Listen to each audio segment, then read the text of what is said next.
السلام عليكم ورحمة الله وبركاته دعوة ولا سلامتي مالك السودان دافعت كجوكتان kusoo dhawaada barnaamijkeena wararka akhbaaraadka balwadka ugu dambeeyay fadlan hadday tahay markii kugu horreysay aad soo booqato janaalkeena fadlan subscribe noo saar like saar muuqaalkan waayo dad badan ay gaarayaan aragtadaana comment noogu reeb Kriti Senon iyo Raj Kumar Rao ayaa ku wajahan magaalada Chandigarh si ay dib ugu bilaabaan duubista filimkooda xiga ee uu director ka yahay Dinesh kadib muddo 7 bilood ay lockdown ka jirtay dalka Hindiya ayaa si tartiib ah dib ugu soo laabanaya wax walba si caadi ah Kriti Senon iyo Raj Kumar Rao ayaa fulay duulimaadkooda ugu horeeyay kadib muddo dheer inta ay ka sii jeedaan magaalada Chandigarh si ay u bilaabaan duubista filimkooda Kriti iyo Raj Kumar Rao ayaa markii labaad iskaashanaya maadaama la arkay ayagoo madaagaya shaashada haddana filim cusub ay isla soo wadaan filimkan weli magac ma loo bixinin Arbaz Khan iyo Malika Arora isfuray waqti hore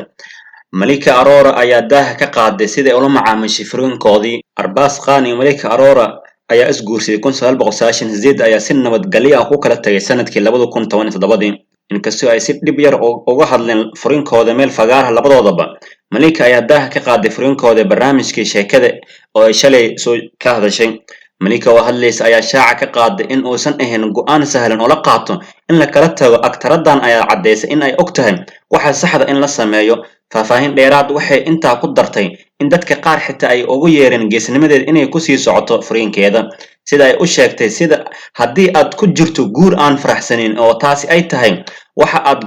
go'aansatay inaad sameyso waa inaad ku sameysaa si sharaf iyo istixgelin ah waxay sidoo kale sii waday inay ka hadasho wiilkeeda Arhan Malika ayaa waxay sheegtay in si aad ah ugu arki doonto isaga oo ku nool jawi farxad leh wiilkeeda kadib la hoos geyn doono jawi gami ahaan baqaas ah Malika waxay hadda shukaansi la wadaa aktarka Arjun Kapoor markii ay xiriirkooda qarsoodi ahaa muddo dheer lamaanahan ayaa ugu dambeyn shaaca ka qaaday xiriirkooda Rohit Roy wuxuu daaha ka qaaday dadka mar ay u sheegeen inuu leeyahay karti uu ku ridi karo Shah Rukh Khan Rohit Roy dhamaan ayuu ka furay safarkiisa filimada ilaa hadda jalaagan Rohit Roy ayaa qirtay in amaanta xad-dhaafka iyo isbarbardhigga Shah Rukh Khan ay ka dhigtay inuu isku kalsoonaado kadib markii uu caan ku noqday barnaamijyada TV-yada isagoo si sharaxaya waxa uu intaa ku daray in amaanta xad-dhaafka ay la mid ah isbarbardhigga Shah Rukh Khan ay ka dhigtay in uu kalsooni badan helo dadka waxay u sheegeen inuu leeyahay awood uu ku ridi karo Shah Rukh Khan si kastaba wuxuu kalsooni sii raacay